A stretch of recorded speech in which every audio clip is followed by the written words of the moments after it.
بسم الله الرحمن الرحيم. الحمد لله رب العالمين والعاقبة للمتقين والصلاة والسلام على نبينا محمد وعلى آله وأصحابه أجمعين. أما بعد، شرح شروط الصلاة وأركانها وواجباتها لشيخ الإسلام محمد بن عبد الوهاب بن سليمان بن علي رحمه الله تعالى. إنك ما درس خود ربعوني الله تعالى دوام دهم از شرح شرط های نماز، ارکان و واجبات آن از آن شیخ الاسلام محمد بن عبد الوهاب بن سليمان بن علي رحمه الله تعالى، شرح از آن شیخ عبد المحسن بن حمد العباد حفظه الله تعالى. بعدان میفرماید که قوله رب العالمین، یعنی تفسیر سوره فاتحه. الرب هو المعبود. رب معنی معبود است، ذاتی که در عبادت کردن حق بر او لایق است. الخالق آفرنده، الرازق روزی دهنده، المالک پادشاه، المتصرف حکمران، مربی جمیع الخلق بالنعم تربیت کننده جمیع مردم که خلق با نعمت هایش.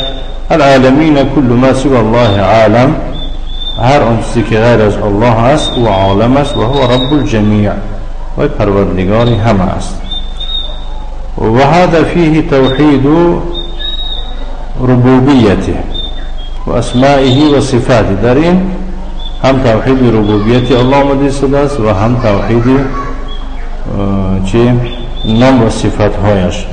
فإن توحید الربوبیت توحیده بأفعاله سبحانه و تعالی. توحید ربوبیت الله، این توحید الله است با افعالش و سبحانه و تعالی. وهو واحد في الخلق والرزق والإحياء والإماتة، یعنی الله تنهاست در آفریدن، در روزی بخشیدن و در زنده گردانیدن و میرانیدن. لا شریک له فی ربوبیته، در ربوبیتش یگان شریک ندارد. ولا شریک له فی الوهیته، در الوهیتش نیز یگان شریک ندارد. وله سبحانه وتعالى الأسماء الحسنى والصفات العلى. از آن او سبحانه وتعالى نامهای زیبا و صفتهای عالی دارد. وقد جاء في هذه الآية، در این آیت چنین آمده است که الحمد لله رب العالمين اسمان من اسماء الله، دو نام از نامهای الله، و هما الله و الرب. الله و الرب، این دو نام الله. وقد قال الله عز وجل، الله عز وجل فرموده است که سلام قولا من رب الرحیم، یعنی از جانب پروردگار مهربان سخنی هست همچون سلام، یعنی سلام بر شما. الرحمن رحمة عامة جميع المخلوقات.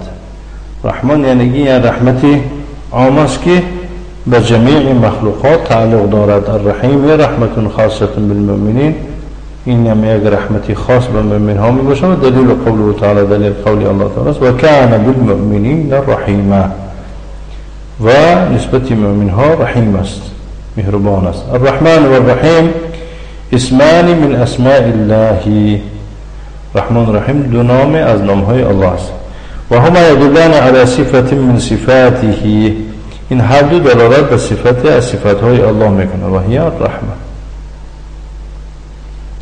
و اسماء الله عز وجل كلها مشتقه، همه نامهای الله عز وجل چی میباشن؟ مشتقه میباشن، یعنی که اشتقاق میشن، صرف میشن. تدل علی معانی، و معنی ها دلالت میکنن. یا صفات و معنی ها صفات ها میشن. نام های الله معناش و صفات میشن. فیؤخذ من كل اسم من اسمائه صفت من صفاته. بس از هر نام از نام های الله صفت از صفات های او را گرفته می شود. و الرحمن اعم من الرحیم، معنای رحمان از رحیم دیده عمومی تر می باشه. و هو لا یطلق الا علی الله، و ایضا فقط به الله استفاده برده می شود. فلا یقال لغیره رحمن، برای غیر الله رحمان گفته نمی شود. و اما الرحیم فیطلق علی الله و علی غیره، اما رحیم را به الله و به غیر الله اطلاق کرده می شود، استفاده برده می شود. و قال الله تعالی عن نبی صلی الله علیه و آله و سلم، الله تعالی آیدی پیغمبرش و که در باره پیغمبرش صلی الله علیه و آله و سلم چنین می فرماید، گفت است که لقد جاءكم رسول من انفسكم عزیز علیه ما عنتم حریص علیکم بالمؤمنین رؤوف رحیم. واقعا به شما رسول آمد از خود شما، عزیز علیه ما عنتم، هر چی که به شما و که آنچه که به شما مشقت است به او نیز مشقت است، حریص علیکم، تلاش کننده است نسبت شما، بالمؤمنین رؤوف رحیم، نسبت مؤمن ها دلسوز و مهربان است. قوله مالک یوم الدین، یوم الجزاء والحساب، روزی جزا، روزی حساب. یوم کل یجازى بعمله، روزی می باشد که هر یک انسان را، هر یک کس را با عملش و که طبق عملش جزا داده می شود. این خیرا فخیر، این خیرا فخیر، اگر یعنی که عملی خوب باشد جزای خوب می گیرد، و این شرا فشر، اگر عملی بد باشد جزای بد می گیرد. و دلیل قوله تعالی، دلیل قولی الله تعالی است و ما ادراک ما یوم الدین، و تو را چی دانان که روز قیامت چیست؟ ثم ما ادراک ما یوم الدین، بعد از آن تو را چی دانان که روز قیامت چیست؟ یوم لا تملک نفس لنفس شیئا، روزی می باشد که یگان انسان برای انسان دیگر ذره مالک شدن یگان چیزی نمی باشد. والامر یومئذ لله، در اون روز همه کار از آن الله است. والحدیث عنه صلی الله علیه و آله و سلم، از پیغمبر صلی الله علیه و سلم حدیث آمده است که الکیس من دان نفسه و عمل لما بعد الموت، زیرک آن کسی است که چیکار میکند؟ دان نفسه، نفس خودش را محاکمه میکند و برای یعنی که بعد مرگش عمل میکند. والعاجز من اتبع نفسه هواها، شخص عاجز ناتوان کسی را میگن که نفس خود را تابع خواهشات نفسانی خیش قرار داده است. و تمنى علی الله الامانی، با الله آرزوها تمناها دارد. فهمیدن؟ حدیث ضعیف است. الله سبحانه و تعالی مالک کل شیء، الله سبحانه و تعالی پادشاهی همه چیز است. و هو مالک الدنیا و الاخره، و پادشاه دنیا و آخرت است. و انما خص یوم القیام الدین هنا بان الله مالکه لانه اليوم الذي يخضع فيه الخلائق لرب العالمین، و مخصوصا روز قیامت را در اینجا ذکر کرده شده است که الله تعالی مالک روز قیامت است، چون که و روزی می باشد در اون روز همه خلایق برای پروردگار جهانیان چه سرخم می باشد، در اطاعت می باشد، سرپیشی نمی کند. و هذا بخلاف دنیا، این برعکسی دنیا است. فانه وجد فیها من عتا و تجبر، چون که در دنیا یافت می شود کسی که چیز تجاوز می کند، تکبری می کند، خودپسندی می کند، نااطاعتی می کند. و قال انا ربکم الاعلی، می گفت الله تعالی که من پروردگار عالی شما هستم. و گفت ما علمت لكم من اله غیره، من برای شما یگون معبود را غیر از خودم نمیدانم.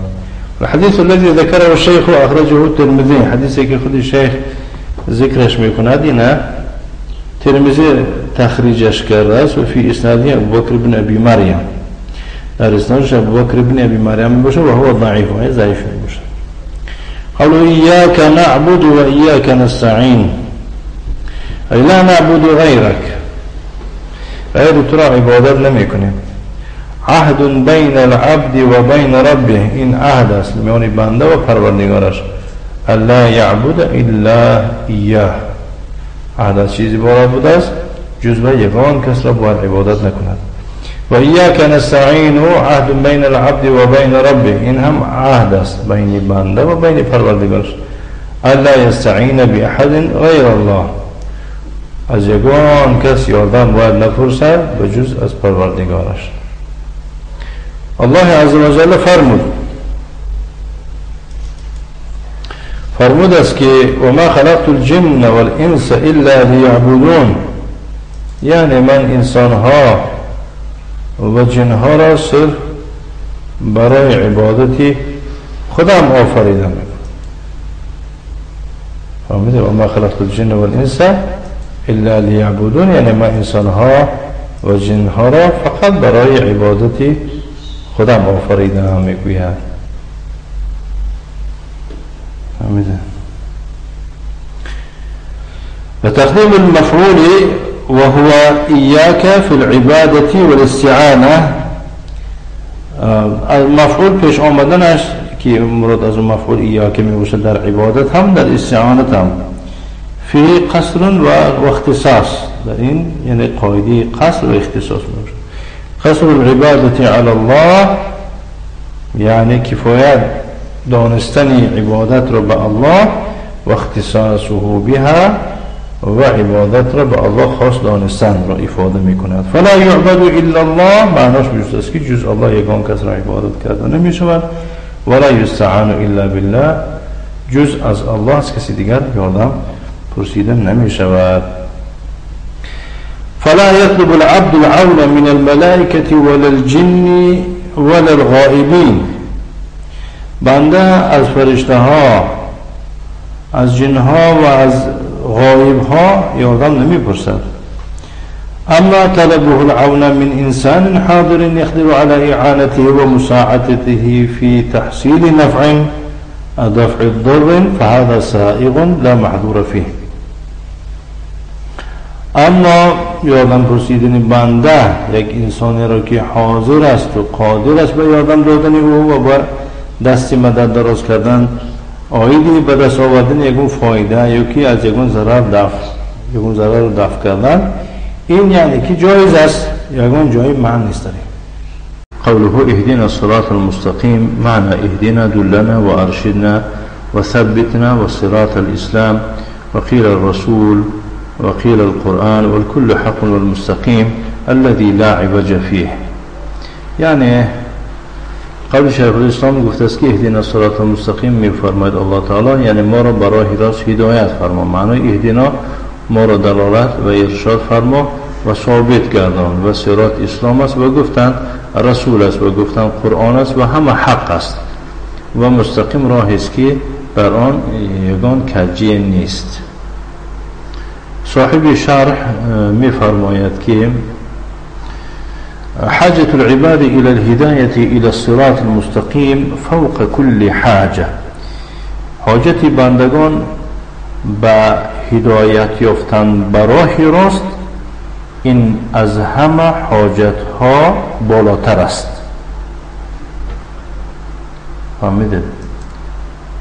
یعنی حاجت مردم، حاجت بندگان به راه راست هدایت یافتنشان بالای کل حاجات می باشد. فهمیدید؟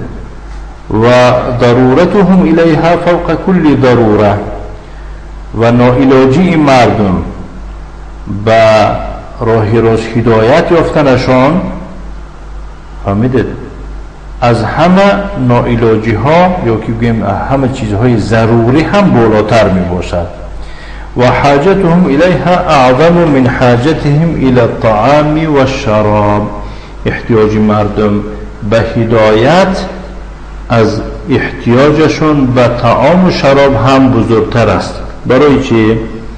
لأن الطعام و الشراب سبب بقائهم في هذه الحياة الدنيا، چون که طعام و شراب این باعث و سبب بقای مردم است در این زندگانی دنیا.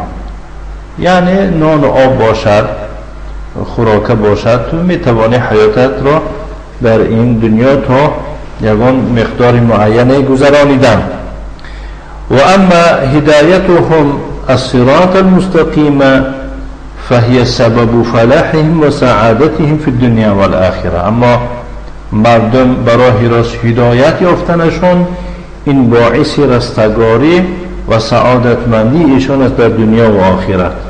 بگذار یعنی که یک بردن اون هم نیاورد، بگذار یعنی که یک قطره آب هم نیافته از این دنیا با سختی ها چه رود هم، لیکن این را در دنیا آخرت شخص سعادتمند نامیده میشه، زیرا اینکه برای راست هدایت یافته شده است. و طلب الهدایة الى الصراط المستقیم يتضمن طلب الدلالة والارشاد الى طریق الحق والهدى. برای راست هدایت یافتن را طلب کردن، این در بر میگیرد طلب کردن دلالت را و ارشاد را، یعنی راهنمایی کردن را نیز در بر میگیرد به راه حق و به راه راست. و يتضمن طلب التوفیق لسلوک الصراط المستقیم، همچنین این در بر میگیرد طلب و درخواست کردن توفیق را از الله به خاطر به این راه راست رفتن، یعنی دلالت کردن. همه میتواند دلالت کردن، پیغمبرها دلالت میکنن بر راه راست، مثال علما گویم، فهمیدید، کسانی که سیاه را از سفید فرق کردن میتوانند، اینها میتوانند اشخاصی به راه زده را، اشخاصی که از راه راست دور شده هستند دلالت کنند، نشان دهند این از راه راست گفتند.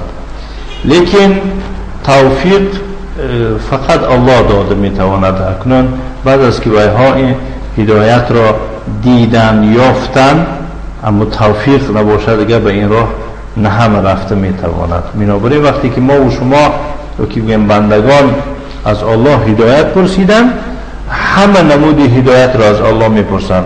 ما را دلالت کن، راه راست نشان ده، ما را ثابت قدم گردان، ما را به این راه راست رفتن را نصیب و توفیق و رشد و هدایت فرما میگوید.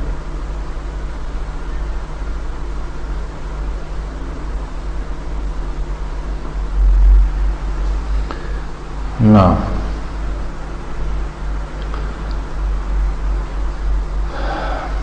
يتضمن سؤال الله نعم وسؤال العبد ربه في كل ركعة من ركعات الصلاة الهداية إلى الصراط المستقيم. و سؤال کردن بنده پروردگارش در هر رکعت از رکعات نماز هدایت را پرسیدن برای راست. يتضمن سؤال الله عز وجل تثبيته على ما حصل له من الهداية. این در بر میگیرد چرا؟ پرسیدن الله عز و جل را که وی را ثابت قدم گرداند به همان، یعنی که در همان هدایتی که به دست آورده از جانب الله، یعنی چقدر که هدایتش داده است الله تعالی در همان هدایتی دادگی الله ثابت قدم باشد. و تضمن طلب المزید من الهدایت، و در بر میگیرد طلبی با علاوه بر هدایت، یعنی چقدر که هدایتش زیاد شود همین قدر برای بنده فایده هست. حمیده بارک الله فیکم.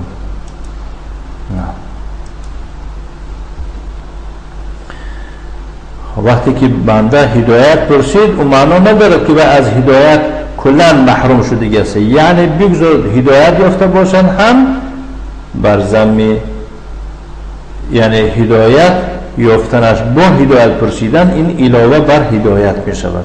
چخیلی که الله تعالی در سوره محمد در آیت 17 فرموده است والذین اهتدوا زادهم هدى و آتاهم تقواهم. و کسانی که هدایت یافتند هدایتشان را می افزاییم، یا که هدایتشان را زیاد می گرداند و به ایشان تقوایشان را عطا می بخشد که باعث آن می شود که از حرام کرده های الله، که از منع کرده های الله دست می کشد و در نتیجه چه گفته های الله سبحانه و تعالی را بجا می آورد.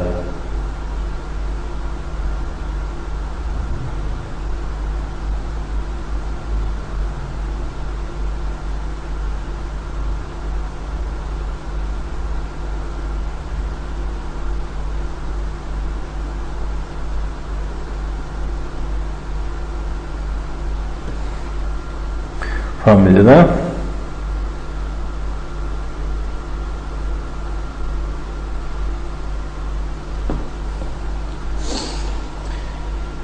ولا تنافي بين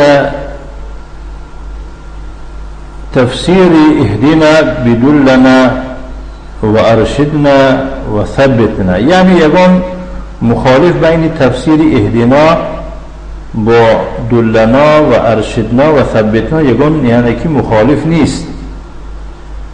وتفسير الصراط المستقيم بالإسلام والرسول والقرآن، وهمچنین يكون مخالف نيست میان تفسير يوكي میان تفسير کردن صراط المستقيم را با اسلام و با رسول و با قرآن، لأن ذلك من قبيل اختلاف التنوع، این از قبیل اختلاف نوعها نامیده میشد این را، خیلی که شیخ مقبل رحمه الله گفت.